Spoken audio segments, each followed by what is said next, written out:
أعوذ بالله من الشيطان الرجيم بسم الله الرحمن الرحيم ولقد آتينا لقمان الحكمة أن اشكر لله ومن يشكر فإنما يشكر لنفسه ومن كفر فإن الله غني حميد وإذ قال لقمان لابنه وهو يعظه يا بني لا تشرك بالله إن الشرك لظلم عظيم ووصينا الإنسان بوالديه حملته أمه وهنا على وهن وفصاله في عامين أن اشكر لي ولوالديك إلي المصير وإن جاهداك على أن تشرك بي ما ليس لك به علم فلا تطعهما وصاحبهما في الدنيا معروفا واتبع سبيل من أناب إلي ثم إلي مرجعكم فأنبئكم بما كنتم تعملون يا بني إنها إن تك مثقال حبة من خردل فتكن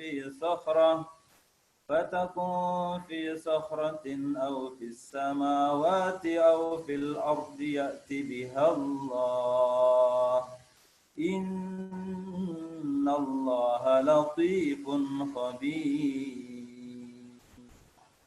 صدق الله العظيم السلام عليكم ورحمة الله وبركاته.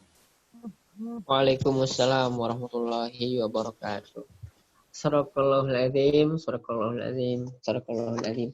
Barulah tadi sama-sama kita mendengarkan pembacaan Taudih Rabbani, pembacaan ayat suci Al-Quran yang disampaikan atau yang dibacakan oleh Ustaz Nasrullah MPD. Kepada Ustaz Nasrullah MPD diucapkan terima kasih. Kemudian acara selanjutnya yaitu sambutan dari Kepala Sekolah SMIT Samau Cendikia, yaitu kepada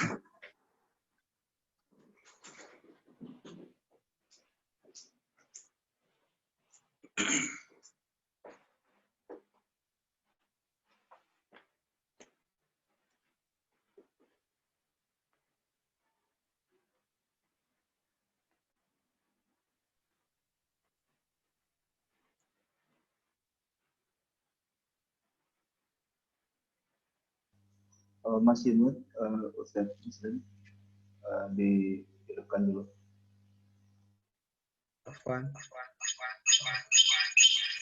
Assalamualaikum warahmatullahi wabarakatuh. Waalaikumsalam warahmatullahi wabarakatuh. Innal hamdalillah nahmaduhu wa nasta'inuhu wa nastaghfiruh wa na'udzu billahi min syururi anfusina wa min sayyiati a'malina. May yahdihillahu fala mudilla lah wa may yudlil fala hadiyalah. Asyhadu an la ilaha illallah wa asyhadu anna Muhammadan abduhu wa rasuluh la nabiyya ba'da. Qala Allah ta'ala fi al-Qur'anil Karim, a'udzu billahi minasy syaithanir rajim. Bismillahirrahmanirrahim. Wal 'asri innal insana lafi khusrin illal ladzina amanu wa 'amilus shalihat wa tawassaw bil haqq wa tawassaw bis sabr. Shadaqallahul 'azim wa shadaqar rasulul karim. Amma ba'd. Ustadz dan ustazah, pembicara yang saya banggakan, alhamdulillah pada pagi hari ini kita masih diberikan kesehatan oleh Allah Subhanahu wa taala. Kita masih diberikan kekuatan oleh Allah Subhanahu wa taala sehingga kita bisa silaturahmi, walaupun silaturahmi dalam keadaan seperti ini dengan online. Ini merupakan salah satu nikmat yang diberikan oleh Allah Subhanahu wa taala. Mudah-mudahan kita selalu senantiasa dilimpahkan rezeki kita, dilimpahkan kesehatan kita oleh Allah Subhanahu wa taala. Amin. Salawat serta salam tak lupa kita aturkan kepada junjungan alam kita, baginda Nabi besar Muhammad sallallahu alaihi wasallam, kepada keluarga, kepada sahabat, kepada orang-orang yang senantiasa istiqomah menjalankan dakwah beliau sampai kita meninggalkan dunia yang fana ini. Ustadz dan ustazah yang saya hormati, pembicara yang sangat luar biasa menyiapkan waktunya buat kita semua, terutama ustadz dan ustazah di SIT sama Wacendikia. Alhamdulillah baru semester ini lagi kita mengadakan webinar ini untuk semua kita yang diinisiasi oleh SMA IT sama Wacendikia, dan pesertanya dari SD, SMP, dan SMA yang ada di lingkup SIT sama Wacendikia. Berbicara masalah pendidikan berbasis adab, ini sangat perlu kita lakukan, di mana adab merupakan faktor penting dalam mencetak karakter peserta didik, terutama bagi ustadz dan ustazah, sehingga para ulama dulu menaruh perhatian yang serius dalam menanamkan adab di dunia pendidikan. Alhamdulillah kita pada pagi hari ini sudah kedatangan pembicara yang sudah luar biasa untuk menginspirasi kita nantinya. Mudah-mudahan adab yang kita jalankan sehingga diikuti oleh peserta didik kita, bagaimana kebiasaan, kedisiplinan, keteladanan, mendidik dengan nilai kejujuran dan lain sebagainya. Mudah-mudahan itu termasuk pendidik-pendidik yang ada di SIT sama Wacendikia. Amin.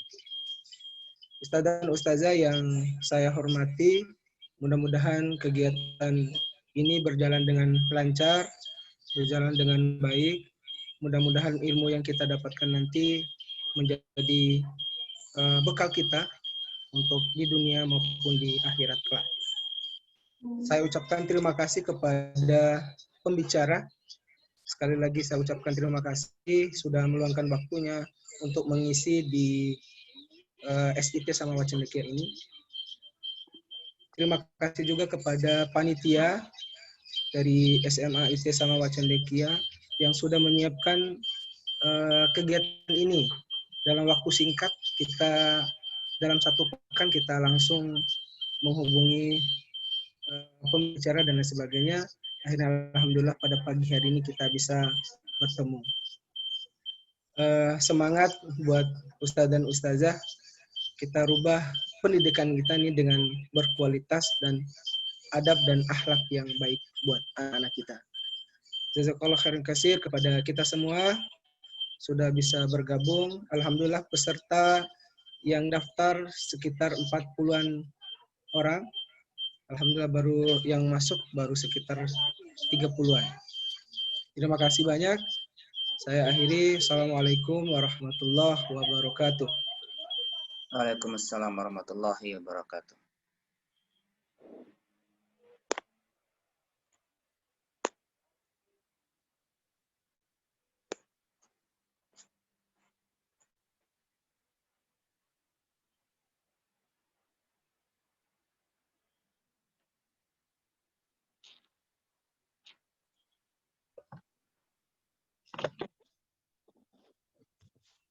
Sebelum kita mulai materi utamanya, izinkan saya untuk membacakan biodata dari pemateri kita pada pagi hari ini.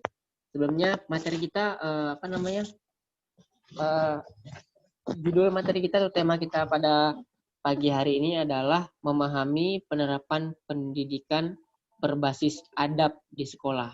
Oke, saya akan bacakan CV dari pemateri kita pada pagi hari ini, yaitu beliau adalah Ustadz Lalu Yul Haidir, MPSI Psikolog.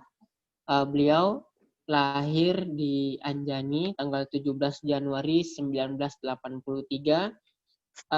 Beliau beralamatkan di Jalan Menai, Pedalaman Anjani, Kecamatan Suralaga, Lombok Timur, Nusa Tenggara Barat. Beliau memiliki web beliau itu adalah www.inspirasilombok.com. Emailnya adalah haidiryul@yahoo.co.id. Nah, riwayat pendidikan beliau atau organisasi dan pengabdian beliau adalah saat ini menjabat sebagai Kepala SMAIT Cahaya Bangsa Lombok Timur. Dan juga beliau adalah Ketua HIMSI atau Himpunan Psikologi Indonesia Wilayah NTB periode 2017-2021. Jadi sekarang masih menjabat. Dan juga yang selanjutnya beliau adalah founder KREN atau Komunitas Parenting di Lombok. Yang selanjutnya adalah pengurus wilayah Asosiasi Psikolog Sekolah Indonesia. Dan yang terakhir beliau adalah tenaga ahli dalam bidang psikologi, pendidikan, dan pengasuhan. Nah, itu adalah riwayat atau keorganisasian dan pengabdian Ustadz Lalu Yul Haidir. Kemudian pendidikan beliau. Beliau telah menamatkan S2 Magister Profesi Psikolog Universitas Mercubuana Yogyakarta tahun 2011. Terus kemudian S1-nya sarjana beliau kuliah di Universitas Negeri Malang tahun 2001 dengan jurusan psikologi. Yang selanjutnya adalah Certified Hypnotherapist PPT Metamorfosa Yogyakarta 2012, Certified Praktisi Neurolinguistik Program Insight Institute 2015, dan Certified Master Neurolinguistik Program Insight Institute 2015. Dan masih banyak karya-karya beliau yang lainnya, berjumlah sekitar 11 hasil karya dan pengalaman yang tentu banyak juga di sini, sekitar ada 49 pengalaman di pengembangan bidang profesional. Oke, baiklah, kita langsung saja masuk ke acara selanjutnya, yaitu materi utama tentang memahami penerapan pendidikan berbasis adab di sekolah yang akan disampaikan oleh Ustadz Lalu Yul Haidir, MPSI Psikolog. Kepada Ustadz Lalu Yul Haidir, waktu dan tempat dipersilahkan. Baik ya, Ustadz, terima kasih. Bismillahirrahmanirrahim. Assalamualaikum warahmatullahi wabarakatuh. Waalaikumsalam. Alhamdulillahirabbil alamin. Allahumma shalli ala Muhammad wa ala ali Muhammad. Rabbi shrah li sadri wa yassir li amri wahlul 'uqdatam min lisani yafqahu qawli, amma ba'du. Terima kasih kepada Ustadz Muslim ya, yang kita sama-sama muliakan, hormati, selaku Kepala Sekolah SMA beserta dengan jajaran kepala sekolah yang lain, ada SMP, SD, mungkin juga ada TK. Kemudian kepada seluruh guru ya dari Samawa Cendikia yang juga sudah membersamai pada pagi hari ini. Ya, kita beberapa waktu ke depan insya Allah nanti akan belajar bersama. Sebelumnya saya mau cek dulu suara saya udah terdengar jelas ya. Alhamdulillah terdengar. Baik, ya. Oke, terima kasih. Mudah-mudahan lancar sinyalnya. Nah, jadi Ustadz dan Ustazah tidak saya tidak tahu nih, tadi banyak foto-foto di sini, beberapa gambar yang lagi ada di mana, kayak gitu aja. Ada yang di rumah gitu ya, ada depan pintu teras rumahnya ya. Kemudian ada di dalam rumah ya, ada di mana-mana nih, macam ya, ruang tamu kayaknya. Ada di pantai juga ini ya, tapi fotonya ya. Ya, baik ya.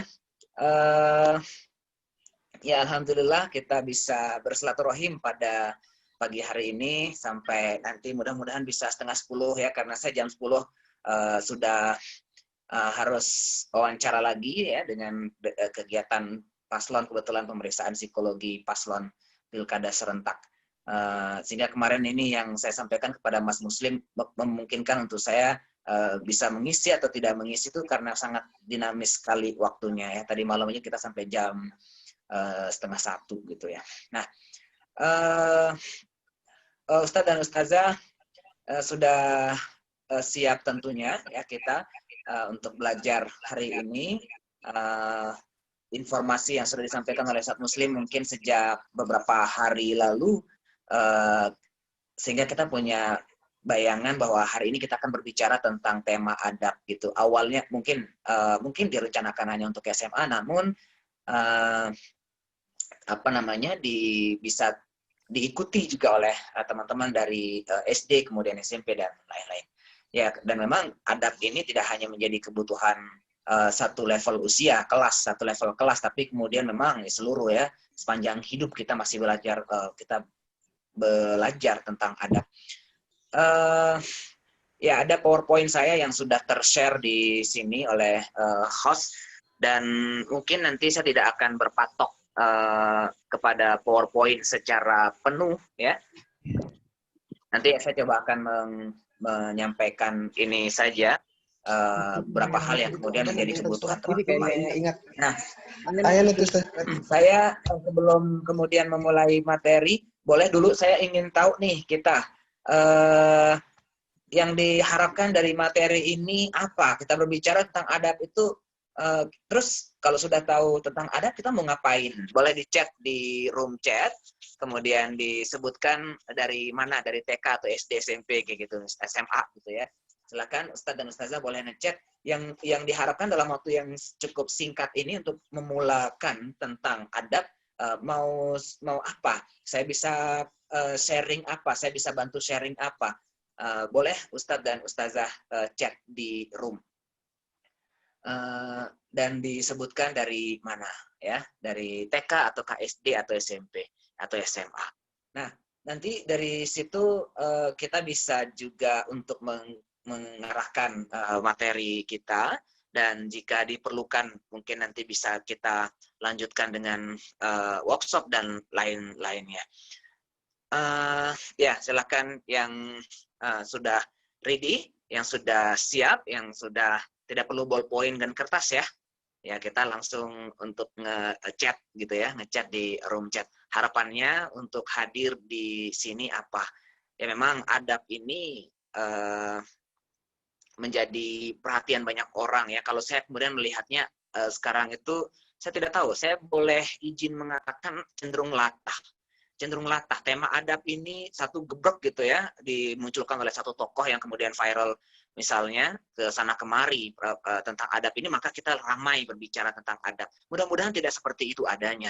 Mudah-mudahan kita bukan orang-orang yang latah, tapi memang orang yang punya landasan filosofis yang kuat, alasan yang kuat untuk kemudian mengatakan adab ini menjadi bagian yang utama dalam proses pendidikan kita. Bapak dan Ibu, Ustadz dan Ustazah, sambil menunggu chat lagi, nanti jika ada yang masuk gitu ya, saya izin berbicara dulu, memberikan preview tentang adab dulu dalam sekolah ya, dalam pendidikan. Ada beberapa hal. Yang pertama adalah lisensi, misalnya lisensi kita di JSIT, nanti bagaimana kemudian dia bisa berbicara tentang adab. Kemudian yang kedua adalah bagaimana tentang sekolah-sekolah yang di luar sana mungkin terkenal dengan adabnya, atau mungkin mensonding adab sebagai bagian terintegral yang utuh dengan dirinya, itu seperti apa di lapangan kayak gimana gitu ya, atau mungkin praktik kita, praktik saya, praktik beberapa kita yang lain ketika berbicara tentang adab. Nah, jadi ya ini dari Pak Usman ya. Jadi tahapan penerapan adab di sekolah, jadi lebih ke itu ya, implementasi adab ini. Baik, nanti boleh lanjutkan dengan teman-teman yang lain juga, harapannya apa di dalam materi webinar kita hari ini. Teman-teman, Ustadz dan Ustazah, apakah kita sudah yakin bahwa kita paham esensi dari adab sehingga kemudian kita harus bekerja keras untuk mewujudkan peradaban ini atau adab ini dalam anak-anak kita? Kita sudah yakin alasannya ataukah just follower? Hanya sekedar ikut-ikutan saja ketika kemudian tren banyak sekolah yang berbicara tentang adab, akhirnya ikut-ikutan adab. Banyak sekolah yang berbicara tentang Al-Quran misalnya, sekolah tahfiz, sekolah Quran, kemudian kita ngikut-ngikutin tren. Apakah seperti itu saja? Ataukah kemudian ada nilai-nilai utama yang masing-masing guru miliki sehingga mendorong untuk mengimplementasikan adab ini? Hati-hati kita ketika kita hanya ikut tren. Hati-hati kita. Jadi misalnya nih, rame nih, lagi orang-orang tua sekarang lagi banyak memperbincangkan, customer kita lagi banyak memperbincangkan tentang adab, karena adab anak Indonesia terganggu. Maka ayo, sodorin adab, jadi ngikut tren.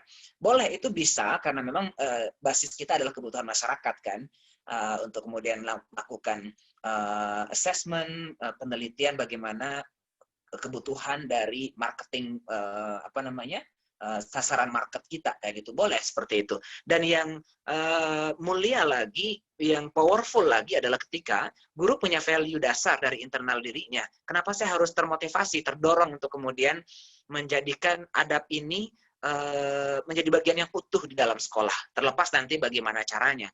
Nah, ini dulu yang nilai-nilainya harus ada pada diri kita. Nah, apa cirinya kemudian nilai-nilai adab itu terintegrasi di dalam diri kita sebagai seorang guru? Kita perlu melihat fenomena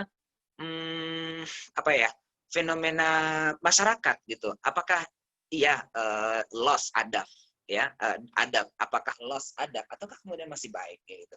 Nah, jadi perlu memunculkan banyak sekali alasan-alasan untuk kemudian mengembalikan adab ini dalam fungsi sekolah. Seperti misalnya Prof. Nakwib Al-Atas ya, salah satu pijakan utama saat ini ilmuwan-ilmuwan muslim di dunia yang berbicara tentang adab adalah dari teori-teorinya beliau gitu ya, Syekh Nakwib Al-Atas.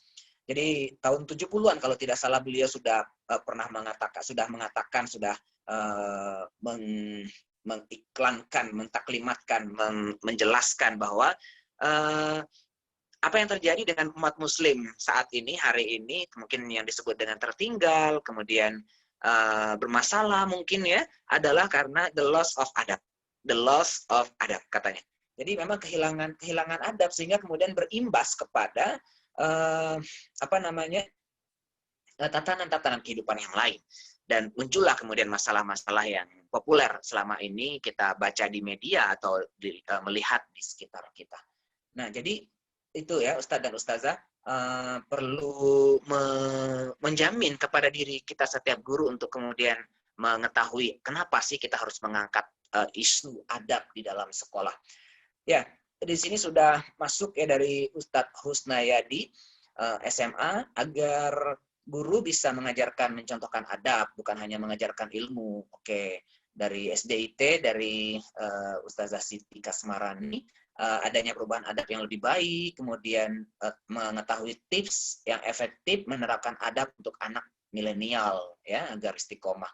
Kemudian ada dari Bu Sarah juga di sini, dari SDIT, tips praktik mencontohkan adab untuk remaja. Ya, jadi lebih ke implementasi ya, kebutuhan kita pastinya seperti itu. Dan teman-teman semuanya, kita akan bisa mengimplementasi dengan baik ketika kita paham alurnya. Ya, kita paham teorinya. Jadi mungkin nanti di sesi permulaan ini saya kepingin brainstorming preview dulu tentang adab. Nanti tentu tidak bisa dipaksakan untuk kemudian bagaimana implementasinya dalam 1 jam, 2 jam kayak gitu ya. Tapi nanti boleh kita lanjutkan lagi jika memang value-value adab ini menjadi kebijakan yang akan kita ambil di dalam program pendidikan kita. Baik, itu satu. Kemudian saya pernah membaca literatur penelitian di salah satu perguruan tinggi yang meneliti, ya saya sebut sekolah Kutab X misalnya gitu, saya nggak sebut merek ya, sekolah Kutab X, yang kemudian mungkin terbrand adab gitu. Dan hasil penelitian ilmiah itu saya menyimpulkan bahwa belum terlalu kuat kurikulumnya, implementasinya ya. Ternyata sekolah-sekolah ini masih terkendala di dalam sistem ya. Jadi masih kemudian penerapan adab itu baru berupa, sebentar ya, izin.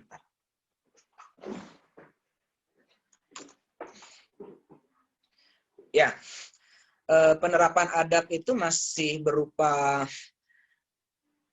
apa ya, himbauan-himbauan praktis ya, ajakan-ajakan, ayo dong luruskan sapnya, ayo hormati, baru seperti itu. Tapi belum kemudian terintegrasi dalam sebuah sistem.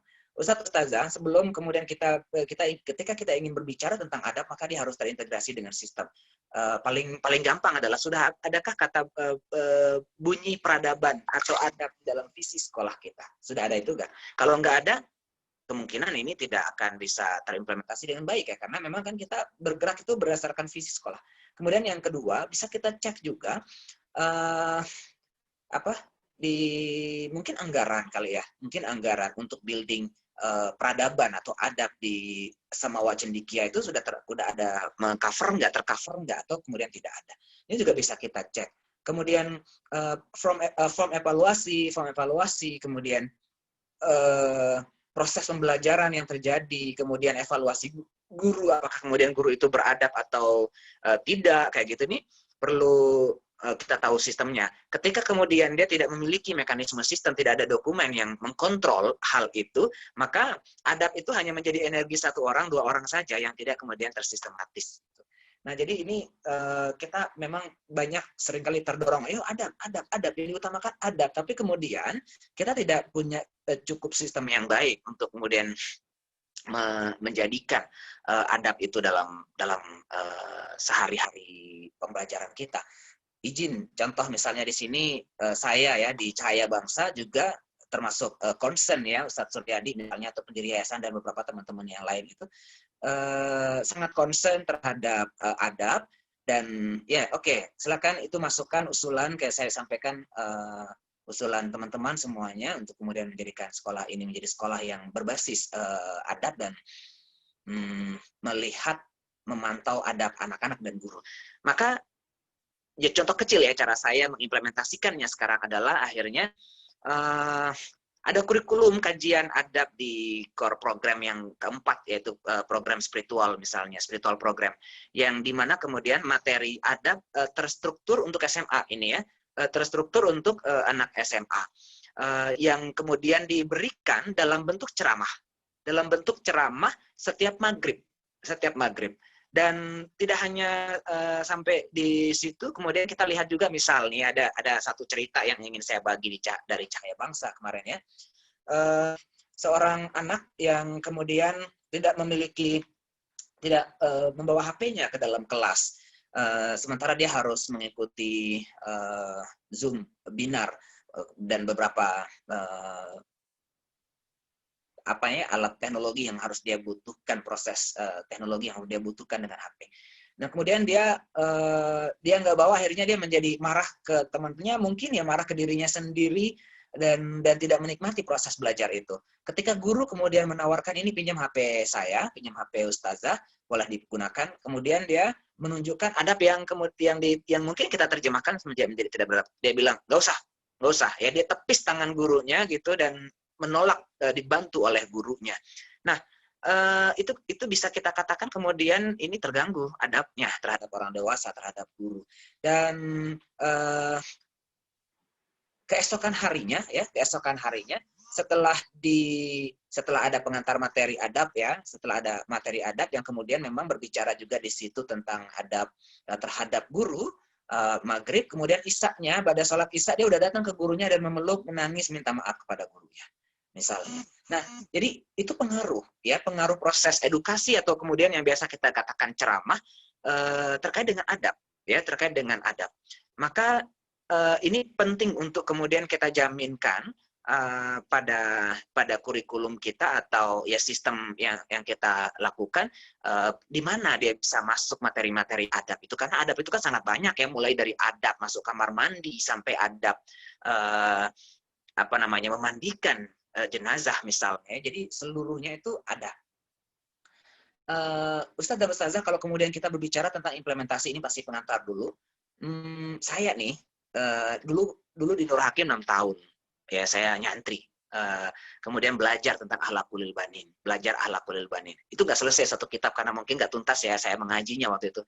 Nah, sekarang ini saya baru belajar kembali ketika saya di Rumah Quran Afini Lombok gitu ya. Ada visi yang kemudian kami bangun adalah meaning, implementing, dan memorizing. Jadi memaknai dan mengimplementasikan. Nah, di implementasi ini kami berbicara adab di situ. Sebelum kemudian memorizing, menghafal Al-Quran. Nah, akhirnya setelah 1 tahun saya mencari formula implementing, yang kemudian lebih menekankan kepada adab anak terhadap Al-Quran, adab anak menghafal, adab anak mengaji bersama guru, dan lain sebagainya. Ya saya sampai pada satu titik, akhlakul banin, ternyata kembalinya akhlakul banin gitu ya, karena di RQI itu kan hanya ini ya, hanya laki gitu ya, jadi ada juga akhlakul banat gitu. Saya pernah belajar tentang taklimul muta'alim gitu, kemudian beberapa kitab-kitab yang lain di pondok dulu, sehingga masih nyantol-nyantol lah gitu kalau kemudian baca kitab-kitab sederhana seperti akhlakul banin, masih bisa lah diterjemahkan sedikit gitu. Nah, sebagai psikolog yang kemudian sudah cukup lama juga mengkaji tentang karakter, tentang personality, tentang sikap dan perilaku individu dan dihubungkan dengan adab, saya mengatakan, mungkin karena keterbatasan saya juga ya, keterbatasan saya di dalam literatur, saya mengatakan ini yang terbaik. Ya, akhlakul banin ini yang terbaik. Sehingga saya punya niat untuk kemudian kalau kemudian orang bilang merepackage gitu ya, akhlakul banin itu untuk untuk terhubung dengan millennials, dengan generasi Z. Itu sangat detail sekali Ustazah. Jadi akan sangat terbantu kalau misalnya kita mau mengimplementasikan adab, itu kita bisa pakai akhlakul banin, akhlakul banat. Itu sangat detail sekali. Sangat itu sangat membantu untuk kemudian kalau kita kan sering berbicara tentang indikator ya, indikator perilaku kayak gitu, di situ detail. Bagaimana kemudian kalau di Lombok itu ada istilah mungkin Sembawa juga sama, tabe gitu ya, permisi mau lewat pada orang dewasa, itu terulas di akhlakul banin dan landasan-landasan syariatnya juga kuat. Nah, jadi kalau kemudian malas untuk mengkaji kitab-kitab yang lain, kita bisa menggunakan akhlakul banin ya sebagai pedoman dalam menerapkan adab ya. Nah, ini cukup. Kemudian itu yang saya lakukan ya kalau di Rumah Quran Afini. Nah, di Cahaya Bangsa ini saya juga berharap bisa mentranslate akhlakul banin ya ke dalam kurikulum Cahaya Bangsa untuk adab misalnya kalau di SMA. Maka mungkin Ustadz dan Ustazah, kalau di Indonesia ini yang fokus terhadap kajian adab itu di Ummul Qura Bogor. Ustadz Adian Hussein yang mempopulerkannya ya, Ustadz Adian Hussein. Yang mungkin lebih banyak kita dengar berbicara tentang adab, buku-bukunya tentang Indonesia dan peradaban itu sangat banyak sekali. Pendidikan Islam Indonesia banyak sekali, literatur Ustadz Adian Hussein. Jadi kalau kemudian kita ingin berbicara tentang adab, maka mungkin kalau mau terjemahan mau Indonesia gitu Ustadz Adian Hussein. Dan ada Ustadz Syarif, siapa namanya, Ustadz Syarif kalau tidak salah ya, langsung juga muridnya muridnya Syekh Naqib Alatas Malaysia. Itu kemarin teman-teman saya minta ikut untuk di kelas 1 bulan lebih gitu ya, kemudian belajar tentang adab, dan itu yang diterjemahkan oleh Ustadz yang saya amanahkan untuk mengikuti kelas itu dalam kurikulum bangunan adab. Jadi misalnya tahapan-tahapannya itu adalah materi, contohnya adalah mengenal ilmu. Mengenal ilmu itu apa, kemudian kenapa manusia harus berilmu, bagaimana Islam memandang ilmu, kemudian ulasan yang lainnya kurikulumnya ada ya, nanti mungkin boleh kalau berkenan bisa saya share ya, yang kemudian sudah pernah dirancang oleh teman-teman di sekolah Cahaya Bangsa. Nah, itu Ustadz dan Ustazah implementasi adab ini. Jangan sampai kita kemudian mengatakan sekolah kita adalah memperhatikan adab gitu, tapi mengandalkan person. Ya, jadi orang yang guru yang ngerti adab dan dia kebetulan adabnya bagus, maka dia saja yang menstimulasi adab anak-anak. Yang lain nggak aware, yang lain tidak peka di situ, maka dia tidak bisa melakukannya. Artinya landasan ke kurikulumnya jadi sangat-sangat penting memang untuk kemudian dibangun ya, Ustadz dan Ustazah. Nah, terakhir sebelum kemudian saya masuk ke materi lanjutan kayak gitu ya. Lisensi Sekolah Islam Terpadu. Prof Khodori ya, Prof Khodori dari Malaysia yang membantu Sekolah Islam Terpadu untuk mengulas tentang lisensi Sekolah Islam Terpadu ya. Saya ikut sejak awal perancangan lisensi ini sampai sekarang menjadi asesor lisensi. Saya tertarik dengan ungkapan beliau bahwa kita lisensi ini adalah yang diakses itu adalah adab. Yang diakses adalah adab, yang di-assessment adalah adab. Kalau sekolah mungkin kita berbicara tentang akreditasi ya, mana bukti fisiknya, mana kurikulumnya, mana tanda tangannya, mana catatannya, gitu kan berbicara banyak kita tentang administrasi akreditasi. Nah, kalau di lisensi itu kita tidak lagi banyak berbicara tentang administrasi gitu ya. Misalnya udah mulai berbicara berapa persen guru yang silaturahim ke masyarakat, berapa persen guru yang mengisi taklim di masyarakat, bagaimana guru menyapa, apakah senyum kepada masyarakat pada saat guru berangkat sholat ke masjid dan melewati perkampungan masyarakat, gitu. Itu juga diobservasi. Kemudian apakah ada nggak kegiatan-kegiatan bakti sosial untuk menunjukkan adab kita, keberadaan kita di tengah-tengah masyarakat misalnya. Nah, jadi lisensi ini kalau kemudian Prof Khodori mengatakan dia melisensi adab ya kelihatan sekali di situ gitu, dan terbantu dengan dokumen-dokumen sistem yang ada gitu. Jadi kita layak berbahagia ya, karena di Sekolah Islam Terpadu itu sangat menstimulasi kita untuk kemudian menjaga adab kita. Nah, baik Ustadz dan Ustazah, itu preview tentang adab, dan tadi banyak juga harapan-harapan di sini dari Ustazah Fitri juga, bagaimana menghadapi anak dalam menerapkan adab di sekolah di masa pandemi. Kemudian dari SMA ini ada Ustazah Ika juga, harapannya mempelajari adab kita tidak bisa mendidik siswa dengan cara yang tepat, dan bagaimana cara anak di masa teknologi yang semakin canggih. Nah, jadi ini adab-adab tentang adab teknologi mungkin juga sekarang memang menjadi penting. Tadi dari terakhir yang Ustazah Ika kalau tidak salah SMA ya, adab anak terhadap teknologi, mungkin saya bisa bergerak dari situ untuk melanjutkannya. Izin ya, saya sharing yang saya lakukan saja ya, yang saya lakukan ya lebih mudah bisa saya pertanggungjawabkan. Misalnya kayak keputusan kami di Cahaya Bangsa itu kan, anak-anak boarding pesantren tuh boleh bawa HP, bahkan kemudian diharuskan bawa HP-nya. Nah, di pekan-pekan pertama ketika kemudian kami belum menyempurnakan sistem, itu memang terganggu. Aduh, ini nyesel juga ya meminta anak-anak membawa HP, ternyata kita tidak bisa kendalikan ya gitu. Mungkin ada perasaan seperti itu gitu. Nah, namun setelah kemudian kita berbicara dan mengevaluasi bagaimana adab mereka terhadap gadget gitu ya, sehingga kami pernah menemukan misalnya lagi Zoom, itu ada anak yang kemudian serut gitu ya, main HP aja, sampai akhirnya ditegur sama pembicara bahwa itu yang main HP siapa, bisa dengar suara saya misalnya. Itu kan adab ya di dalam majelis.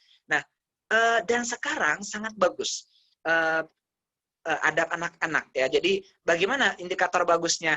Jadi mereka pada setiap jam sebelum, bahkan jam 9 malam, kami membolehkan mereka untuk memegang gadgetnya sampai jam 9:30 gitu.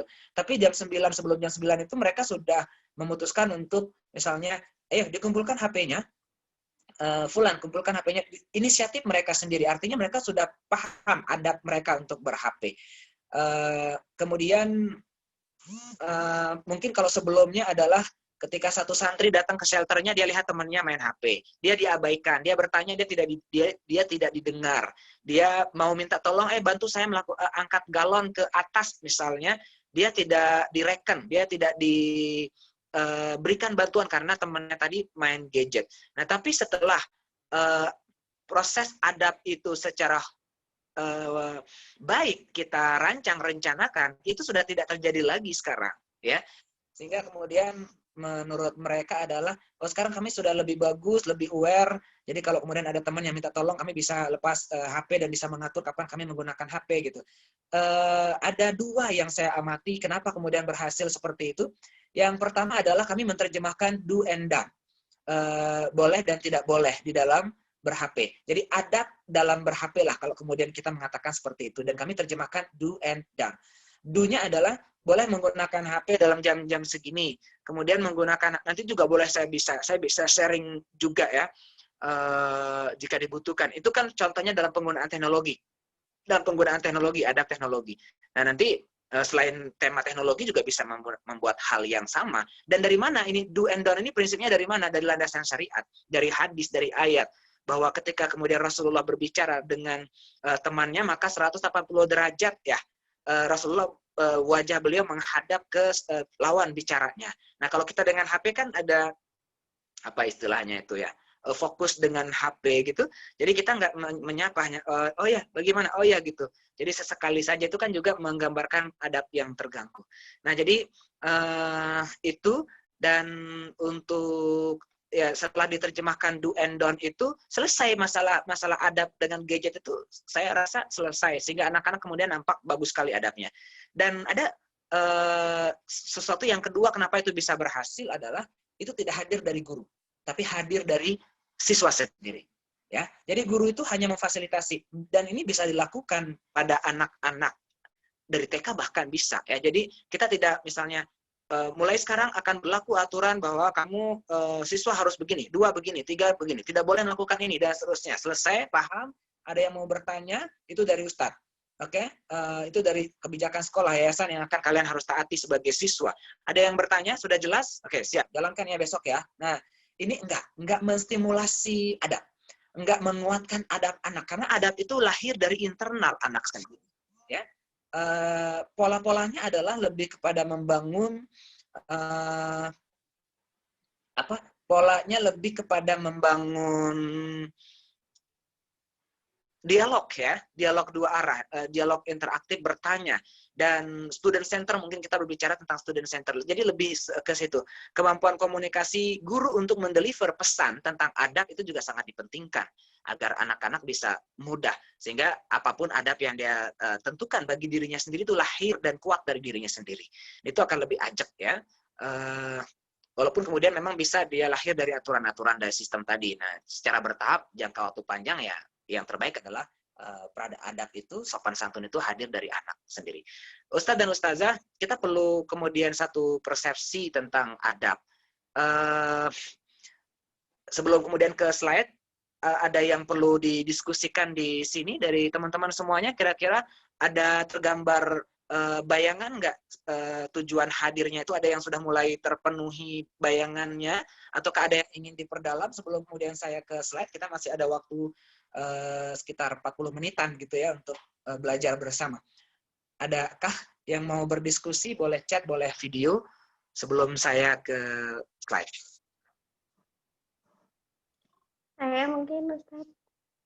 Silakan. Oke, Bismillahirrahmanirrahim. Assalamualaikum warahmatullahi wabarakatuh. Nama saya Fitri Yunita dari SDIT Samawa Cendekia. Begini Ustadz, saya di sini tidak membahas objek atau target yang kita ingin ajarkan tentang adab, tetapi saya lebih kepada subjek, artinya di sini pelaku, pemberi contoh bagaimana penerapan adab itu sendiri, yaitu kalau kita, Ustadz. Ya, silakan. Saya dengar. Nah, ya, terus. Di sini saya patokannya itu terhadap subjek atau pelaku inti yang memberikan istilahnya role model tentang adab itu sendiri. Nah, kalau di lingkungan sekolah kan atau di lembaga sekolah pasti role model yang akan diikuti anak itu yaitu guru. Nah, pertanyaan saya, banyak maaf ini, kita kan background-nya SIT, artinya background-nya keislaman. Nah, bagaimana treatment-nya untuk kami guru agar kami itu sadar bahwa kami loh pemberi teladan buat anak-anak, sehingga apa yang kami lakukan itu bisa bernilai maksimal untuk memberikan contoh yang terbaik buat anak-anak. Mungkin itu saja Ustadz dari saya. Wassalamualaikum warahmatullahi wabarakatuh. Waalaikumsalam warahmatullahi wabarakatuh. Baik ya, terima kasih Ustazah. Nanti boleh lagi ada yang lain, boleh melalui chat juga. Benar sekali bahwa adab itu khusus kalau kemudian kita berbicara TK, SD, SMP sampai SMA, ya bahkan kemudian sampai dewasa juga, itu adalah role model, figur, ya figur. Meskipun usia figuritas ini adalah cenderung menguat pada anak-anak TK, cenderung menguat pada anak TK atau kelas 3 SD ke bawah. Kalau kemudian sudah kelas 4 SD, mereka sudah punya cara berpikir sendiri, 4 SD ke atas itu sudah cenderung mempunyai cara pikir sendiri, sehingga seringkali kebaikan-kebaikan mereka hadir dari kesimpulan cara mereka memandang sesuatu, ya tidak selalu melulu dari figur. Nah, tapi akhirnya kemudian kita menjadi sangat konsentrasi untuk anak kelas 3 SD ke bawah, maka guru harus selesai. Guru harus sudah tuntas dengan adabnya karena dia bisa menjadi role model. Jadi dalam kesalahan guru itu ada sesuatu yang fatal buat anak didiknya. Nah, dalam adab yang baik guru ada cahaya yang menjamin terangnya perilaku baik anak-anak. Ya kalau kemudian kita berbicara tentang guru, meskipun tidak hanya guru, orang dewasa itu kan juga orang tua mereka gitu ya. Itu juga perlu dilihat. Nah, teman-teman semuanya, Ustadz dan Ustazah, ya berbicara tentang role model ya, kalau misalnya Ustadz siapa Budi Ashari kalau tidak salah, Ustadz Budi Ashari juga salah satu tokoh public figure kita di Indonesia yang banyak berbicara tentang adab ya, beliau. Nah, jadi jangan pernah deh berharap anak-anak beradab kalau gurunya masih belum gitu ya. Jadi transfer nilai itu ya, transfer nilai-nilai adab itu pada guru itu perlu dijamin lebih besar ya, karena itu akan memudahkan. Maka pertanyaannya ke guru, mungkin kalau saya langsung boleh nih tanya ya kepada guru-guru, jawab saja dalam hati. Saya bantu check up assessment diri kita, self assessment ya sekarang ya. Yang pertama adalah apakah saya dan kita semua yang ada di sini sudah seberapa besar kita menjamin diri kita beradab? Apakah kita sudah termasuk orang yang beradab, sudah bahagia dengan adab yang kita miliki, sopan santun, cara kita berbicara, intonasi, pilihan kata, cara kita menatap orang pada saat kita kemudian dalam kondisi tertekan, ditekan, merasa diremehkan, itu bagaimana adab kita? Kita sudah bisa stabil nggak emosinya? Ya, kita sudah stabil nggak diri kita? Ya. Baik, itu pertanyaan pertama. Kalau kemudian kita bisa menilai diri kita baik di pertanyaan pertama ini, lanjutkan langkah untuk menjadi teladan buat adab anak-anak kita. Kemudian yang kedua, self assessment. Self assessment buat diri saya dan kita semuanya. Apakah kemudian kita sudah bisa cek dan kenali diri kita bahwa kita bukan orang yang biadab, orang yang tidak punya adab, yang kemudian beresiko untuk dicontoh oleh anak didik kita, gitu. Apakah kita sudah menjamin diri kita tidak memiliki gangguan-gangguan kayak gitu ya? Nah, kalau iya, alhamdulillah. Kalau tidak, gitu, aduh saya masih ada adab yang saya tidak bisa jaga pada diri saya. Kadang saya suka ngomongin orang, kadang saya juga tidak menghormati orang lain, gitu ya. Adab saya terhadap sholat, ya Masya Allah, gitu. Ini belum bagus, misalnya. Nah, jadi itu self assessment, kita yang meng-cross check diri kita sendiri. Nah, berbahagialah guru-guru yang memang sudah bisa selesai dengan dirinya sendiri, maka dia akan lebih mudah untuk menjangkau idealisme adab pada anak-anak didiknya. Namun kita akan mengalami kendala memang pada saat kita yang bermasalah dengan adab kita akan terkendala untuk mentransfer nilai-nilai itu kepada anak didik kita. Nah, jadi itu jawabannya adalah ya guru sendiri yang ngecek dia sudah sampai mana. Karena kalau misalnya guru memang tidak tidak menjamin tentang adabnya dia, maka dia akan mengalami kesulitan untuk kemudian memberikan contoh dan suri teladan adab ini pada anak-anak didiknya. Nah, mungkin begitu. Ada pertanyaan ya di sini? Oh, enggak. Baik, belum ada. Baik, mungkin itu Ustazah saya boleh ke slide ya. Ya. Baik. Ya, nanti kita bisa bertanya lagi. Boleh ke slide sekitar 10 atau 15 menit lagi. Next, Ustaz. Masuk ke slide 4. Masuk ke slide 4, Ustaz, yang sikap, keterampilan, dan pengetahuan. Oke, baik di sini. Bapak dan Ibu, kita populer ya dengan bagan ini. Sangat populer sekali karena ini memang hadir dari banyak sumber pendidikan ya, hasil penelitian Marzano Branner tahun 50-an. Bahwa attitude kalau kemudian di sini adalah adab ya, skill dan knowledge. Dalam kita di JSIT kemarin itu ada belajar satu pendekatan yang sangat bagus sekarang. Saya rasa sangat bagus. Bahkan kemudian karena keawaman saya, keterbatasan pengetahuan saya mengatakan sepertinya ini deh hikmah yang hilang dari umat Islam itu telah kembali lagi dibawa oleh Nama Foundation. Nama Foundation itu adalah salah satu organisasi yang bergerak dalam manajemen SDM di dunia, ya, ada di negara-negara Muslim besar. Dan JSIT mendapatkan kehormatan untuk kemudian di training pada waktu itu. Dan ada banyak hal yang menarik ya. Satu hal yang menarik adalah selama ini kita menyebut bahwa knowledge, skill, dan attitude. Knowledge, skill, dan attitude. Maka kemudian dibalik oleh teman-teman di First Edu atau di Nama Foundation ini, mulai dari attitude dulu, ya, mulai dari attitude dulu. Jadi bukan mulai dari knowledge atau bukan mulai dari skill, tapi mulai dari attitude, ya. Ketika kita ingin anak-anak beradab, maka startnya adalah dari attitude. Jadi misalnya belajar bahasa Indonesia, matematika, dan lain-lain, kita tidak mentransfer knowledge dulu, kemudian menjadi keterampilan, kemudian keterampilan yang akan menjadi sikap dan adab mereka, enggak. Tapi kemudian adab dulu, attitude dulu.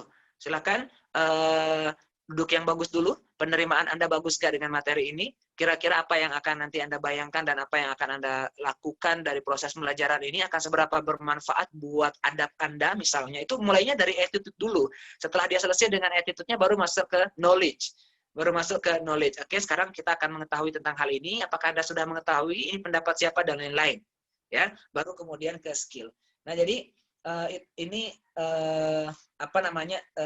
dibalik ya sekarang itu.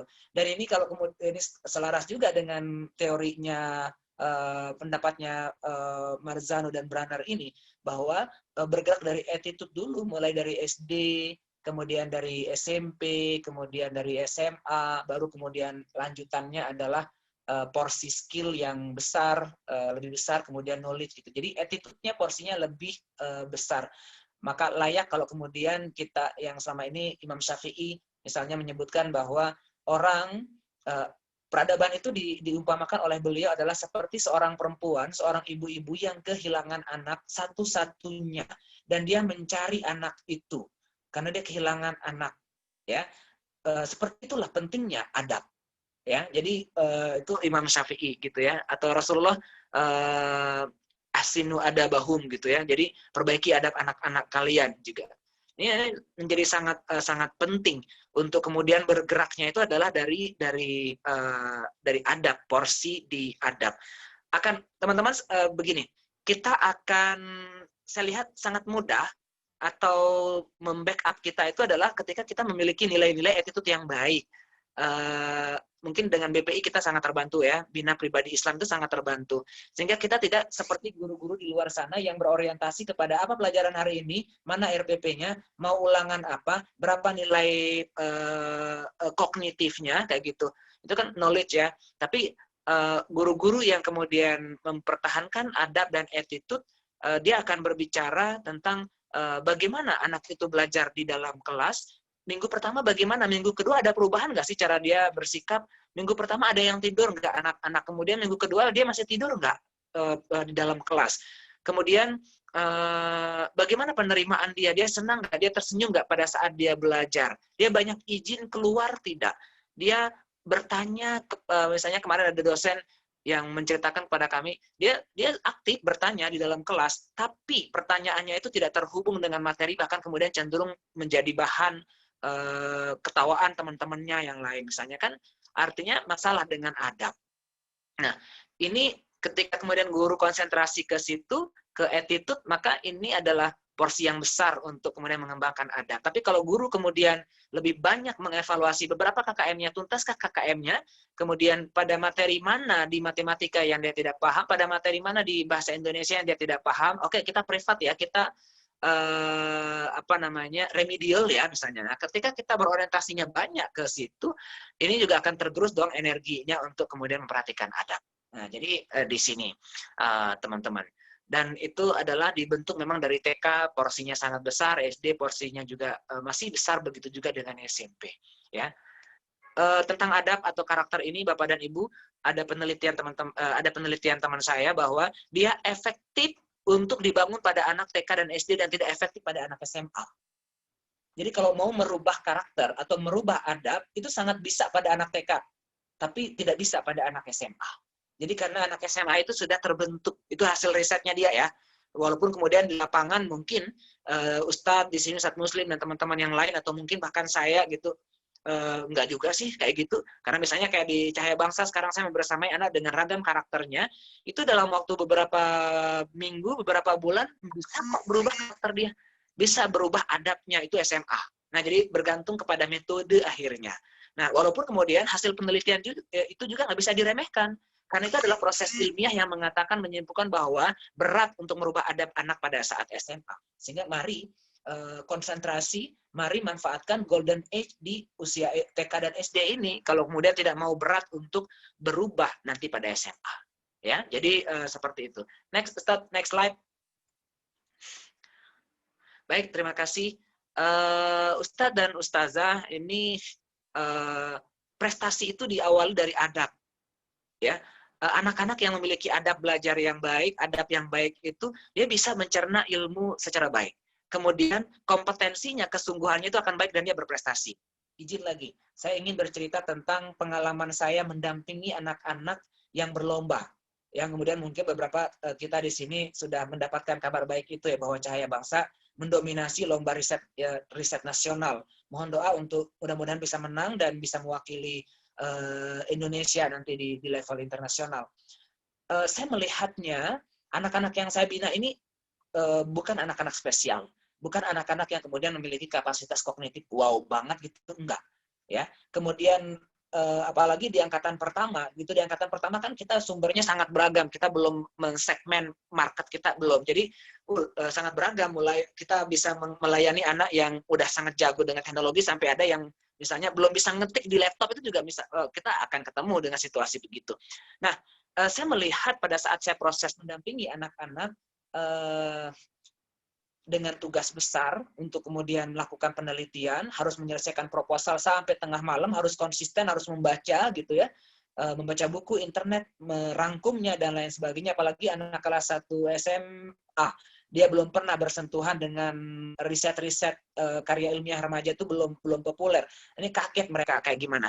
Nah, intinya akhirnya kemudian saya mengatakan bahwa itu adalah tugas berat untuk mereka ikuti, tapi mereka mungkin ada yang terpaksa juga, ya sudah deh saya ikut. Ada yang sampai nangis-nangis juga, aduh ini berat banget gitu ya. Nah, yang menarik yang saya amati adalah anak-anak yang tuntas itu adalah anak-anak yang memiliki adab yang baik. Ya, adabnya yang baik itu contohnya bagaimana ya anak-anak yang ini? Adab yang bagus itu misalnya ada satu anak yang dia adab berpakaiannya tuh sangat dia jaga.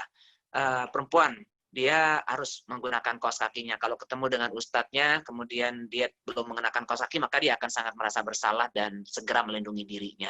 Jadi adab berpakaiannya udah terbentuk. Berbeda dengan mungkin beberapa anak-anak yang lain, mungkin dia akan pakai kaos kaki di depan ustadz, tapi di depan tukang laki padahal gitu, dia enggak misalnya kayak gitu. Nah ini adalah adab. Nah, anak-anak yang memiliki adab yang baik ini, saya lihat korelasinya untuk memiliki ilmu pengetahuan itu lurus. Jadi untuk, oke, saya akan baca Ustadz. Ya, materinya dari Ustadz saya akan selesaikan baca. Tapi anak-anak yang tidak beradab itu ya cuma sekedar, aduh Ustadz ini kebanyakan, aduh Ustadz boleh nggak dibaca dulu sedikit kayak gitu. Jadi berpengaruh terhadap jiddiyah mereka. Ya, dan akhirnya ketika berpengaruh terhadap kesungguhan, jiddiyah, effort mereka untuk kemudian membaca dan mencari ilmu, kemungkinan besar juga kita melihat akhirnya berpengaruh terhadap kompetensinya, keterampilan yang dia capai. Akhirnya minim dan dia tidak berprestasi, ya. Nah, inilah hukum dari prestasi itu, Bapak dan Ibu, Ustadz dan Ustadzah, bahwa prestasi yang mulia itu diawali dari adab yang baik anak-anak terhadap proses belajar. Adab dia terhadap tugas, adab dia terhadap guru yang memberikan, mendeliver pesan kepada mereka. Maka kemudian berawal dari adab itu membuat mereka effortnya tinggi, jiddiyahnya dan kesungguhannya tinggi, dan kompetensi, keterampilan juga menjadi sesuai yang menopang prestasinya. Nah, jadi ini iklim fase-fase di dalam pembentukan adab yang juga berpengaruh terhadap prestasi. Baik, lanjut Ustadz ke slide 7 Ustadz. Terus ini udah. Oke, ini.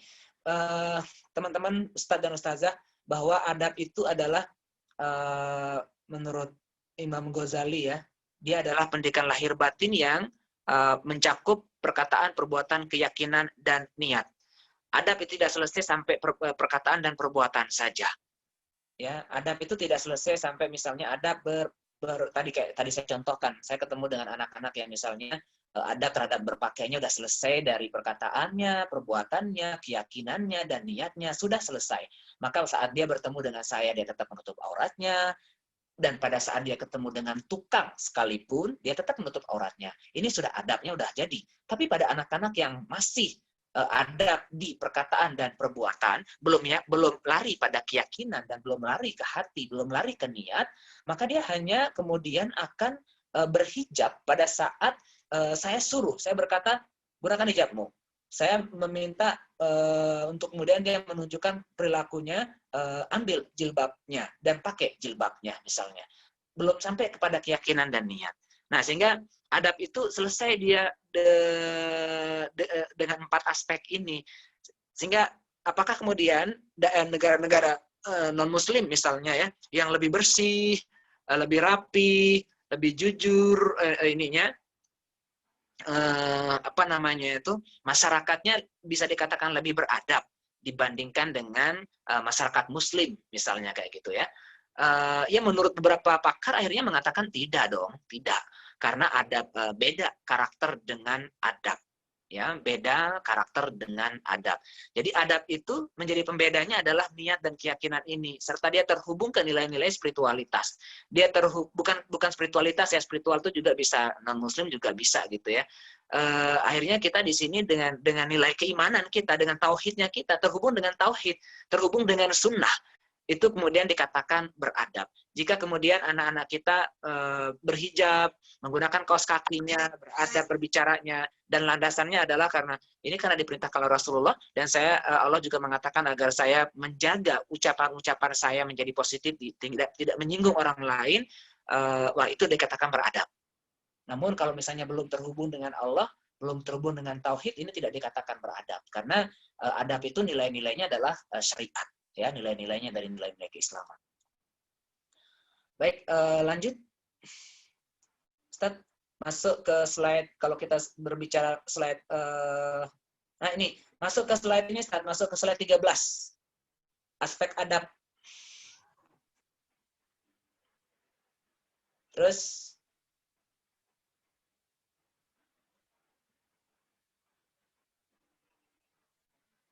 oke, ini, di sini. Baik. Nah, ini terakhir kali Ustaz untuk implementasi adab yang yang menjadi landasan untuk workshop juga biasanya saya gunakan ini. Jadi aspek-aspek adab menurut Syekh Naqib Al-Atas. Jadi ada amar, ada ahli, ada hikmah, dan ada terlahir adab. Nah, amar ini apa? Ya, amar ini apa? Aspek-aspek untuk kemudian melahirkan adab. Amar ini adalah sistem, adalah dokumen, adalah visi sekolah, adalah makro sistem. Kalau kemudian kita di dalam individu ini kan dipengaruhi oleh mikro, meso, sampai ke makro sistem, ya. Mulai dari hubungan antara guru dengan muridnya, hubungan guru dengan guru itu di ranah mikro. Meso misalnya adalah di ranah yang, oh kita punya komite, kita punya masyarakat di sekitar, sampai ke makro sistem. Sampai ke makro itu adalah bahwa, oh undang-undangnya, bahwa sekarang ini dikedepankan pendidikan karakter. Nah itu ada amar di situ. Ada pedoman besar untuk kemudian implementasi adab. Nah, jadi ini yang perlu ada pertama. Kalau kemudian ini ada, lanjut yuk untuk implementasi adab. Tapi kalau ini belum ada, nggak bisa ke aspek berikutnya kalau kemudian tidak ada amar. Aspek yang berikutnya ini adalah ahli. Ahli ini adalah tadi role model, ya, figur, contoh, kemudian ketersediaan perform adab yang sempurna dari guru, ya.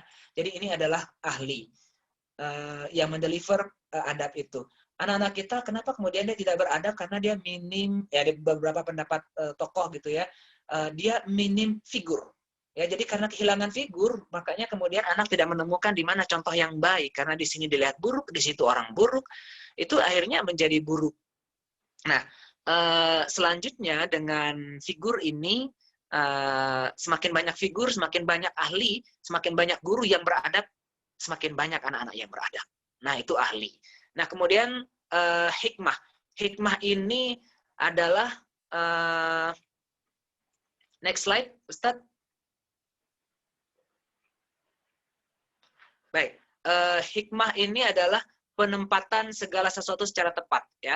Kalau tadi amar adalah perintah dan larangan yang tercermin dalam dokumen, ahli itu adalah aturan dan kewenangan yang diimplementasikan melalui guru. Hikmah ini adalah lebih ke nilai-nilai. Penempatan segala sesuatu secara tepat, tidak zolim.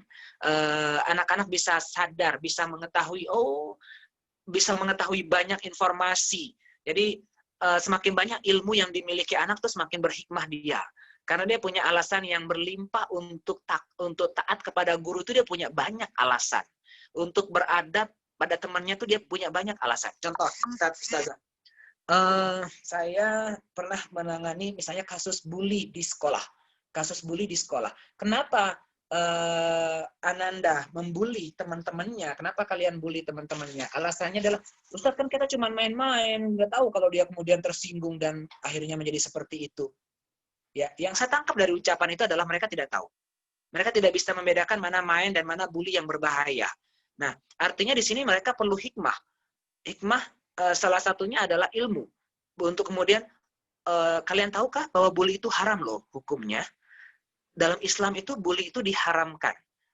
Rasulullah dulu pernah ada sahabat yang mengejek karena sahabat lain memiliki betis yang lebih kecil dan dia tertawa, itu Rasulullah sangat marah misalnya. Dan beberapa ilustrasi-ilustrasi yang lain yang disampaikan kepada anak-anak. Termasuk misalnya ada dalam maqasid syariah untuk kemudian penghargaan diri orang lain itu ada pada fisiknya. Kalau kemudian kalian menghina fisik orang lain, menyakiti jiwa orang lain, berarti kalian telah melanggar maqasid syariah. HAM gitulah misalnya ya. Nah, jadi ketika begitu ya Ustadz ya. Oke, sudah kalau seperti itu saya jadi tahu Ustadz bahwa itu namanya bully, ini enggak bully. Ya, saya akan jauhkan diri saya dari bully misalnya. Itu namanya hikmah, ya.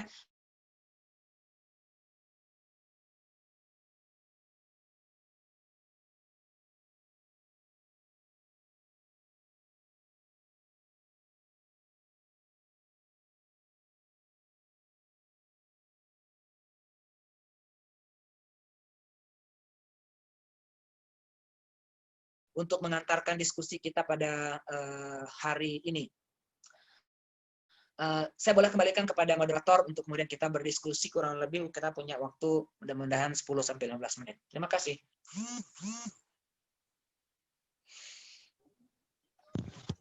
Baiklah, itu tadi penyampaian materi yang luar biasa dari Ustaz Yul Haidir ya. Nah, bagi Ustaz dan Ustazah yang mau bertanya, dipersilahkan.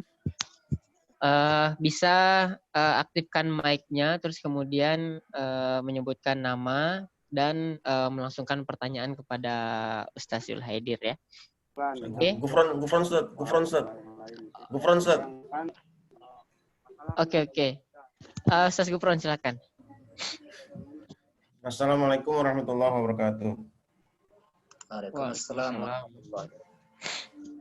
Ustaz, saya baca buku pendidikan anak dalam Islam, Ustaz. Sambil saya lihat bukunya ini, saya perlihatkan bukunya. Ya, Jadi alhamdulillah. karyanya Abdullah Nasi Ulwan, Ustaz. Ya, Nasi Bahwa Ulwan. Sebagian besar yang beliau yang beliau bedah di sini adalah tentang adab, karakteristik anak dan sebagainya. Terus teladan itu kan semuanya intinya kepada adab, Ustaz. Baik, ya. Nah, terkendalanya kita di pendidikan adalah dengan sistem, Ustaz, bahwa begitu banyak hal yang disampaikan, skill dan sebagainya gitu ya, knowledge dengan RPP dan sebagainya gitu, sehingga kita lalai terhadap adab anak, Ustaz, kadang-kadang gitu. Jadi begitu banyak tekanan gitu ya, mulai dari pelajaran. Nah, apa sih bagaimana kemudian tips untuk mensinkronkan, Ustaz, antara pemberian materi adab dan begitu banyak pelajaran yang harus kami sampaikan, Ustaz, gitu. Apakah kemudian harus ada guru yang yang mengevaluasi terus dan sebagainya, atau bagaimana, Ustaz? Jadi kita ingin menyampaikan tentang adab dan sebagainya, tapi kemudian terkendala, Ustaz, kita masuk kelas, materinya padat gitu ya, padat dan sebagainya. Setelah selesai mengajar, kemudian kita keluar, kadang-kadang kita lupa memberikan materi-materi adab atau teladan-teladan yang baik gitu, Ustaz. Demikian, Ustaz, dari kami. Assalamualaikum warahmatullahi wabarakatuh. Waalaikumsalam warahmatullahi wabarakatuh. Oke, mungkin bisa langsung dijawab, Ustaz, terkait kendala waktu. Baik, ya, benar, menarik sekali, Ustaz. Jadi apa yang Ustadz katakan adalah bentuk kesadaran ya, dan memang harus dibangun, dan itulah pembangun pertama. Kita membangun dari kesadaran bahwa oh ternyata dampaknya adab itu kita baru sampai di sini ya, orientasi RPP kita masih ke akademik saja ya, gitu misalnya. Nah, setelah menyadari ini mungkin kita akan berpikir lagi untuk menguatkan boleh kita konsentrasi ke RPP, tapi konsentrasinya juga ke adab, nilai-nilai adab juga dibangun. Ada istilah kan learning outcome. Learning outcome itu ada attitude, kita bergerak dari attitude tadi. Satu, itu adab ya, bukan dari knowledge. Bergeraknya pertama yang dipikirkan adalah attitude dulu. Nah, ini nanti kapan-kapan mudah-mudahan kita bisa berlatih. Saya sangat sarankan sekali kalau kemudian teman-teman ingin terbantu memudahkan untuk implementasi adab, maka harus menguasai first edu. Ya, yang kemudian sekarang ini JSIT sedang mengolah, memformulanya. Yang saya sebut tadi, ini kayaknya hikmah yang sudah lama deh hilang dari umat Islam, udah balik lagi nih melalui first edu itu. Nah, jadi ada attitude satu, kemudian ada knowledge, kemudian ada skill, dan ada lagi yang disebut dengan PLO namanya. Kalau kemudian di first itu adalah nilai-nilai yang tidak tertulis di dalam learning outcome, dalam attitude, skill, dan knowledge itu dia nggak tertulis. Tapi ada nilai-nilai yang ingin saya tumbuhkan secara tidak sengaja, tidak secara langsung ya, nilai-nilai itu. Contohnya begini. Contoh, anak-anak saya mau ajarin TK misalnya ya, nanti diilustrasikan untuk usia di atasnya. Ajarin warna, merah, kuning, hijau. Anak TK mengenal warna ini. Itu knowledge learning outcome-nya adalah secara attitude misalnya, anak-anak bisa mensyukuri warna-warna, mensyukuri dia udah paham warna. Itu misalnya attitude. Kemudian yang kedua skill, dia bisa membedakan mana warna merah dengan warna putih. Itu learning outcome-nya. Kemudian untuk knowledge-nya adalah anak-anak mengenal seluruh warna, misalnya knowledge-nya. Dan ada lagi yang terselip. Mungkin kalau kemudian kita akhirnya hidden kurikulum ya, kita sebut ya, kurikulum tersembunyi, yaitu dan ini tidak tertulis, tapi apa yang saya inginkan agar anak-anak menguat tauhidnya bahwa, wah, Masya Allah ya, kekuasaan Allah dalam gradasi warna itu sangat luar biasa dibandingkan dengan warna desain grafis yang seperti ini, dan warna awan gradasinya seperti ini, warna pohon bunga gradasinya seperti ini. Akhirnya lahir hidden kurikulum, kompetensi anak untuk kemudian menguatkan tauhidnya dia bahwa Allah tuh maha kuasa dan tidak tertandingi dengan desain grafis misalnya. Nah, kita bisa bergerak dari situ, Ustadz, untuk kemudian di dalam pembelajaran-pembelajaran kita boleh kita konsentrasi ke RPP dan kita juga berkonsentrasi kepada pembentukan adab melalui RPP kita kayak gitu. Nah, jadi itu tentang pertanyaan Ustadz ya. Jadi tadi menyayangkan kalau kemudian hanya konsentrasinya ke akademik, tiba-tiba kemudian kita keluar udah kehilangan saja nilai-nilai adab itu. Bisa juga Ustadz dengan dan ini terbangun harus keseragaman guru, memang nilai-nilai guru yang harus kemudian menjadi sangat kuat. Saya sarankan agar kita punya nilai, punya value. Contoh misalnya ya, saya punya nilai-nilai di Biro Inspirasi Lombok misalnya ya, yang ini dianut oleh seluruh kita. Jadi saya sebut di situ kalau nggak salah ya, ada ihsan, kemudian ada global, kemudian ada learning, continuous learning misalnya, dan beberapa yang lain. Nah, 5 nilai-nilai ini harus itu dicerminkan, tertulis, dan tercerminkan dalam perilaku guru-guru yang lain, dalam perilaku teman-teman yang lain. Maka ini bisa menjamin, lebih besar menjamin bahwa walaupun kemudian saya belajar, mengajar matematika, tapi saya tidak hilang nilai-nilai saya itu tetap muncul. Sehingga saya tetap bisa menjaga adab saya pada siswa didik, meskipun saya sedang mengajar matematika. Gitu. Nah, jadi guru bisa dibantu dengan nilai-nilai itu. Nilai-nilai apa yang cocok dengan adab? Ya, nilai-nilai apa yang cocok dengan adab? Mungkin kita sebut santun. Nilai-nilai guru-guru menjadi santun. Kemudian mungkin nilainya juga adalah positif, sehingga kemudian seluruh guru memiliki orientasi untuk positif approach. Pilihan kata-katanya juga positif misalnya. Nah, jika kemudian 2 nilai ini ada di dalam sekolah dan tersosialisasikan, semua guru kemudian mudah untuk memiliki nilai ini, maka nggak usah khawatir walaupun kemudian kurikulum adab tidak sedetail tertulis, tapi kemudian adab itu tercermin dari guru. Ada kurikulum eksplisit, ada kurikulum implisit ya. Saya lagi tertarik, teman-teman boleh juga membantu saya dan mungkin kita juga belajar bersama tentang implisit kurikulum. Nah, implisit kurikulum itulah kekuatan adab di situ. Kalau eksplisit kurikulum kan yang tertulis di RPP, KKM-nya sekian. Tapi implisit kurikulum itu yang jarang sekali kita pelajari. Jarang sekali kemudian kita kuatkan. Dan mana implisit kurikulum itu? Dari model, dari role model, bagaimana pilihan guru dalam berkata, bagaimana cara guru kemudian menatap anaknya, bagaimana cara guru kemudian menstimulasi agar anak berpikir dan senang dengan kebaikan-kebaikannya, bagaimana kemudian guru menyambut menyambut anak didiknya, ayo hadir ke saya ikhlas, saya oke, misalnya kayak gitu. Itu kan implisit kurikulum, dia tidak tertulis tapi kemudian tertonton, tertayang melalui figur gurunya, melalui iklim sekolahnya. Terakhir untuk ini, saya kemarin ada ini era media sosial, jadi kita promosi sekolah misalnya melalui media sosial ya. Saya menulis tentang Ittihadus Binimah, mudah-mudahan ini tentang positifnya iklim belajar di Cahaya Bangsa ya. Ada anak-anak mengatakan yang mengejar gurunya, Ustadz boleh nggak nambah lagi jam mengajar bersama saya. Ustadz, saya boleh nggak ketemu Ustazah jam berapa ya? Saya kepingin belajar lagi menambah itu.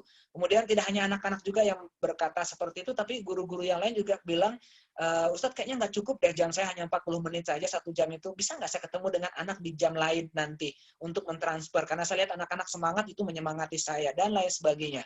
Nah, saya mengatakan bahwa itu adalah karunia, bantuan Allah banget yang kemudian, dan itu adalah implisit kurikulum yang saya maksudkan. Sehingga kemudian ada, ya mungkin ada satu pandangan juga bahwa, wah Masya Allah ya, berarti sangat positif, betapa positifnya iklim belajar yang ada di Cahaya Bangsa itu sehingga kemudian menghadirkan perilaku anak seperti ini. Nah, jadi doa kebaikannya adalah iklimnya positif. Nah, iklim positif itulah yang membentuk adab. Jadi tidak semata-mata dari kurikulum, Ustadz, dari kurikulum eksplisit, tapi dari profil guru, dari kemudian harmoni yang ada di lingkungan sekolah kita. Harmoni termasuk salah satunya adalah, ya kalau saya jaga iklim sekolah itu agar hidup, sehat, dan menyenangkan, membahagiakan. Saya berlakukan misalnya SOP instrumen, musik, tilawah misalnya kayak gitu. Agar sekolah itu nggak sepi, apalagi kami di tengah hutan. Ya, Cahaya Bangsa itu di tengah hutan. Agar nggak sepi, hanya suara lolongan anjing yang kedengeran gitu. Udah bunyi suara bunyikan, putar musik instrumen atau nasyid atau tilawah kayak gitu lebih bagus ya. Maka kemudian ini akan menjadi iklim lingkungan yang mengatur emosi orang untuk senantiasa berzikir jika kemudian tilawah yang diputar misalnya. Itu banyak cara untuk kemudian menciptakan iklim itu menjadi iklim yang menstimulasi sebuah adab. Termasuk kemudian kekuatan afirmasi teman-teman Ustadz dan Ustazah. Tembok-tembok kita yang kemudian bertuliskan dengan kalimat-kalimat adab. Di Kalimantan saya pernah bertemu dengan satu anak, kenapa kamu begitu baik? Dia bilang begini, pertama kali saya datang ke sekolah ini, SMA IT juga di Kalimantan waktu itu, ya, di Kalimantan, ya di Banjarmasin kalau tidak salah ya. Nah, dia bilang, pertama kali saya datang ke sekolah ini, saya langsung tertampar oleh afirmasinya. Apa afirmasinya? Tulisan-tulisan afirmatif motivasionalnya. Mungkin kalau kita populer, pertanyaan pertama di gerbang pertama, apa yang kamu cari di sekolah ini? Gitu. Itu misalnya, dan kemudian beberapa kalimat-kalimat note, motivasi-motivasi yang lain atau bahasa-bahasa dari hadis, kata-kata hikmah atau bahkan kemudian Al-Quran gitu juga bisa diterjemahkan, dan itu membangun iklim untuk menghadirkan adab. Jadi dia banyak cara memang untuk melahirkan dan membentuk perilaku adab itu, dan tetap akhirnya memang konsentrasi. Kalau tadi Ustaz, perlu nggak divisi yang khusus mengevaluasi tentang capaian adab? Sangat bagus. Kalau misalnya tidak punya orangnya, bisa dititip di kesiswaan. Ya, kesiswaan punya salah satu job dia adalah untuk maintenance adab anak-anak. Jadi maka kesiswaanlah yang belajar untuk concern terhadap adab itu. Gitu. Mungkin begitu, Ustaz. Terima kasih.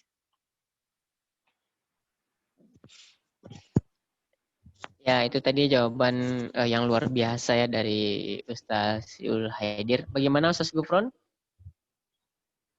Ustaz Gufron? Ustaz. Bagaimana jawaban tadi? Sudah puas ya? Oh, puas, Ustaz. Makasih Ustaz nasihatnya, Ustaz. Ya, sama-sama Ustaz. Oke, kita beralih ke pertanyaan kedua ya. Dua pertanyaan lagi, cukup 3 pertanyaan untuk hari ini. Pertanyaan kedua tadi yang mengangkat tangan itu Ustazah Miftahul Husna. Mungkin ya. Mau tanya. Ustazah?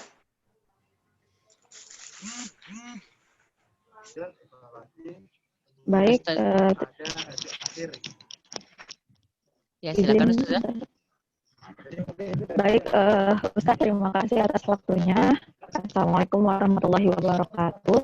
Waalaikumsalam warahmatullahi wabarakatuh. Baik, perkenalkan saya Miftahul Husna dari SDIT Samawa Cendekia. Baik Ustaz, yang ingin saya tanyakan terkait bagaimana cara kita untuk mengajak orang tua bekerja sama dalam menerapkan adab. Nah, ketika penerapan adab ini sudah baik berjalan di sekolah, nah bagaimana caranya agar adab yang sudah baik kita bentuk di sekolah ini tetap berjalan sampai dengan berada di rumah. Nah, untuk yang kedua adalah adakah bentuk contoh atau asesmen yang bisa kita berikan kepada orang tua terkait dalam penerapan adabnya tersebut. Terima kasih Ustaz. Assalamualaikum warahmatullahi wabarakatuh. Waalaikumsalam warahmatullahi wabarakatuh. Ya, yang kedua langsung mungkin ya, yang kedua. Yang kedua, yang terakhir yang ada lagi masih? Yang tadi Ustaz sampaikan? Tadi satu pertanyaan lagi tadi di grup chat tadi sudah Ustaz Fahri tadi. Silakan Ustaz Fahri mau langsung pertanyaannya ditanyakan kepada Oh, ada di pemateri. grup chat ya? Iya, tadi ada di Bagaimana grup chat, Ustaz. metode standar guru asesmen adab di sekolah? Baik, udah nih ya, Ustaz Fahri. Oke. Baik. Ya, terima kasih. Mau izin saya matikan videonya agak biar lebih lancar sinyalnya.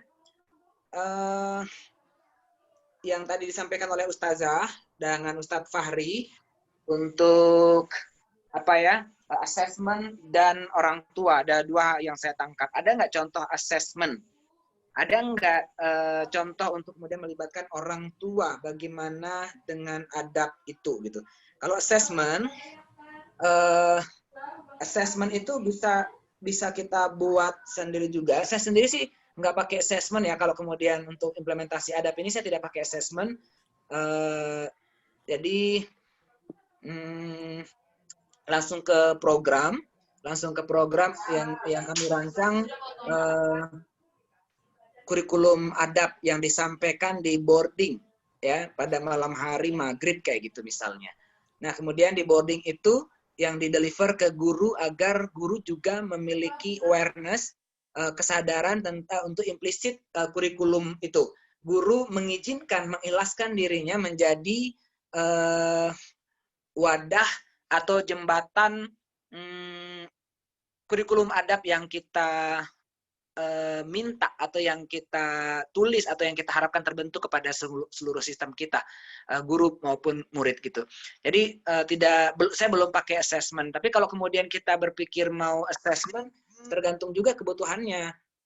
Apakah yang kita mau assessment adalah adab? Ya, sesungguhnya kan pada saat kita mengobservasi anak-anak dan mengatakan, oh ternyata si fulan begini, ternyata si fulan begini, ternyata si fulan begini, itu kita sedang melakukan assessment. Nah, itu bisa terus sambil jalan. Contoh kayak saya kemarin itu waktu adab anak yang terganggu dengan gadget yang bawa HP ke pesantren gitu ya, pesantren.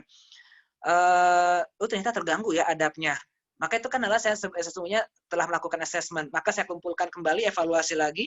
Berdasarkan hasil assessment kita bersama dalam 2 pekan ini, menunjukkan adab anak, adab santri terhadap perilaku ber-HP adalah cenderung terganggu karena bla bla bla bla bla bla. Yuk, maka kita akan lakukan intervensi sekarang. Bagaimana, kapan, dan seterusnya lah gitu. Nah, jadi assessment-nya lebih kepada observasi ya, lebih kepada pengamatan, kepekaan, sensitivitas kita untuk melihat siapa yang beradab dan bagaimana sih ketidakberadaban itu di sekolah kita. Seberapa banyak itu. Guru-guru yang memiliki kepekaan yang tinggi, dia bisa mengakses, bisa melihat seberapa parah terganggunya adab anak-anak kita. Tapi kalau guru yang biasa-biasa saja, apalagi guru yang hanya konsen terhadap nilai akademik, ya dia jangan diharapkan untuk kemudian terbuka. Nauzubillah min zalik ya, mungkin itu bukan pada diri kita. Kalau di luar sana itu, guru-guru enggak peduli, enggak lihat, dia bahkan kemudian enggak bisa melihat sesuatu yang salah pada anak-anaknya karena memang dia enggak fokus ke situ. Fokusnya dia adalah siapa anak yang bisa pelajaran ini, siapa anak yang enggak bisa pelajaran itu, fokusnya ke situ. Sehingga dia tidak melihat secara terbuka tentang anak-anak yang terganggu adabnya. Nah, jadi berbicara tentang assessment adalah berbicara tentang kesiapan guru untuk melakukan assessment. Dan ini memang nanti akan ada assessment-nya kalau kemudian standar kurikulumnya udah jadi, Ustadz dan Ustazah. Jadi kita bikin dulu standar kurikulum adab, mau adab apa saja yang dibentuk pada anak kelas 1, adab apa pada kelas 2, kelas 3. Nah, baru itu kemudian diterjemahkan menjadi item-item assessment, ya. Dan ini bisa cukup lama untuk kemudian kita hasilkan juga ya.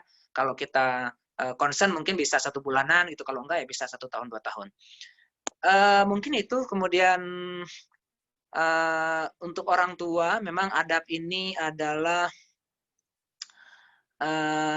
menjadi perhatian semua kita, dan adab kalau secara teori ada yang mengatakan terbentuk habit itu atau akan menjadi adab yang menetap itu adalah ketika 21 kali berturut-turut berulang tanpa salah, tanpa gagal. Maka dia akan menjadi habit yang baru, ya.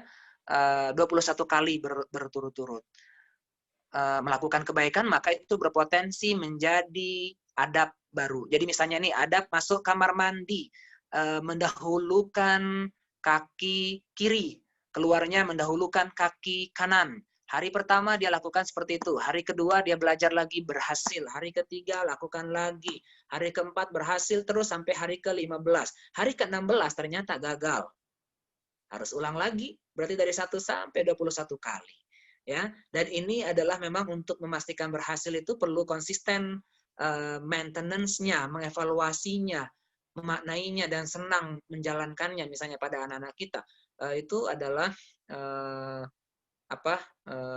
salah satu pendapat 21 kali. Kalau Rasulullah SAW memerintahkan kalau kamu ingin bebas dari kemunafikanmu, maka jangan tertinggal takbiratul ihram salatmu dalam 40 hari.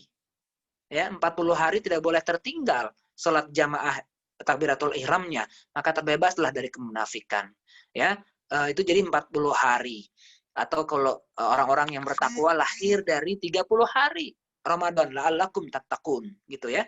Jadi bisa menggunakan prinsip itu gitu ya. Ada 40 hari, ada 30 hari, ada 21 hari untuk melihat keajekan perilaku baru pada anak-anak kita. Dan itu tidak hanya terjadi di sekolah ya, tidak hanya terjadi di sekolah.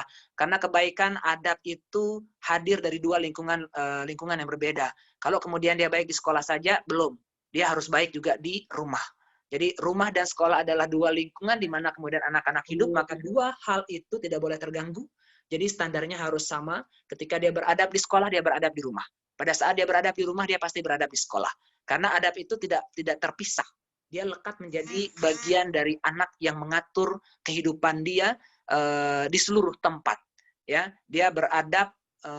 Kalau misalnya orang dewasa, dia beradab pada atasannya, dia beradab nggak sama istrinya. Nah ini Masya Allah gitu. Dia beradab nggak sama anak-anaknya. Ya, dia beradab sama murid-muridnya, tapi anaknya dia mudah banget cubit, dia mudah banget bentak-bentak anaknya. Di mana letak kita di situ? Itu saya pikir nggak bisa seperti itu, karena kita baik di semua ketika nilai-nilai kita baguslah kita di semua tempat, tidak kepada tempat-tempat tertentu saja. Ya, tapi kalau kemudian akhirnya hanya tempat tertentu baru saya bisa baik, berarti ada yang salah. Apa mungkin perlu kita evaluasi, perlu kita cek diri saya, persepsi saya kepada anak saya, kepada suami saya, kepada istri saya, kepada ibu saya, kepada lingkungan rumah saya, kepada anak-anak saya perlu dicek di mana tempatnya yang perlu diluruskan. Nah mungkin begitu ya. Jadi kebaikan itu memang perlu terjadi di semua tempat. Ketika di sekolah baik, maka rumah juga baik. Wallahu a'lam bishawab, mungkin begitu Ustadz dan Ustazah.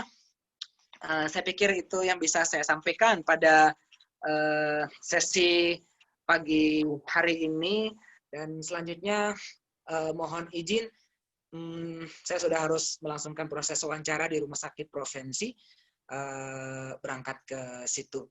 Terima kasih Ustadz Muslim, kemudian Bapak dan Ibu yang lain. Saya berharap ini hanya pemantik saja, teman-teman terus belajar. Banyak sekarang kelas-kelas, nanti saya share juga ke Ustadz Muslim. Kelas-kelas yang konsen ke adab itu Ummul Qura juga mulai membuka sekarang kuliah-kuliah berkelanjutan ya. Banyak sekali dan sumber belajar kita banyak. Pertanyaannya adalah apa iya nih kita udah mau serius untuk kemudian menyentuh adab ini, atau hanya sekedar mau jadi bunga-bunga sekolah ya. Tentukan pilihannya sebelum kita lanjutkan belajar tentang adab ya. Filosofinya dulu yang harus kuat. Alasan kita kenapa memunculkan isu ini yang harus kita jawab dulu dengan tuntas. Tidak dari guru saja, tidak dari kepala sekolah saja, atasan juga. Dia mau nggak mendukung menopang adab ini? Sampai ke komite juga. Jika mau, lanjut. Tapi kalau nggak serius, tidak ada resource-nya, hanya sekedar dari bunga-bunga sekolah saja, kasihan sih. Ya kita nggak menginginkan hal itu. Itu saja Ustaz. Terima kasih banyak. Mohon maaf untuk kurang lebihnya. Saya serahkan kepada moderator. Saya masih belum mematikan, masih kita foto bersama dulu Ustaz Il Haidir. Bentar. Siap. Supaya foto bersama. Silakan Ustaz Taufik foto bersama dulu semua. Peserta nyalakan dulu videonya. Ya, bisa perbaiki rambut, perbaiki jilbab sambil bercermin di Zoom-nya. Ya, oke Ustadz, di hitungan 3 ya, bisa berdiri masing-masing. 1, 2, 3, tahan.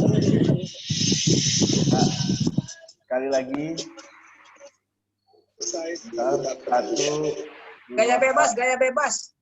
Ya, gaya bebas sekali lagi. Sebentar. Iya, gaya bebas. Sebentar. Ya, 1, 2, 3, tahan. Ya. Sudah, boleh sekali lagi. Jazakallah khair kasih kepada Ustadz Yul Haidir, mohon maaf. Ya. Ya, sama-sama Ustaz. Terima kasih Ustaz. Izin live ya. Iya, Ustaz. Ya, Balik salam ke buat MC. keluarga, semoga sehat selalu. Siap, Assalamualaikum amin. warahmatullahi wabarakatuh. Insya Allah kita silaturahmi ke Cahaya Bangsa. Siap, siap. Siap. Oke, baiklah Ustazah. Tadi adalah penyampaian materi tentang adab oleh Ustaz Yul Haidir. Mudah-mudahan kita bisa mengambil kebaikan dari apa yang disampaikan oleh beliau tadi dan kita bisa meningkatkan apa yang sudah ada di sekolah kita sehingga sekolah kita benar-benar bisa mengajarkan adab dan bisa menghasilkan adab yang baik juga bagi anak-anak dan juga untuk guru-gurunya. Baiklah Ustazah, sebelum kita tutup, marilah sama-sama kita melafalkan alhamdulillah. Ya, semoga ya, mudah-mudahan apa yang kita laksanakan pada hari ini dihitung sebagai ibadah dan amal kebaikan oleh Allah Subhanahu wa taala. Terima kasih Pak Kepala Sekolah SMP IT. Terima kasih. Assalamualaikum warahmatullahi wabarakatuh. Assalamualaikum warahmatullahi wabarakatuh. Terima kasih Pak Kepala Sekolah SMP IT. Sekolah itu Muslim. Oh, berarti ajukan blanko ulang berarti anu sekolahnya. Sama-sama, Ustaz.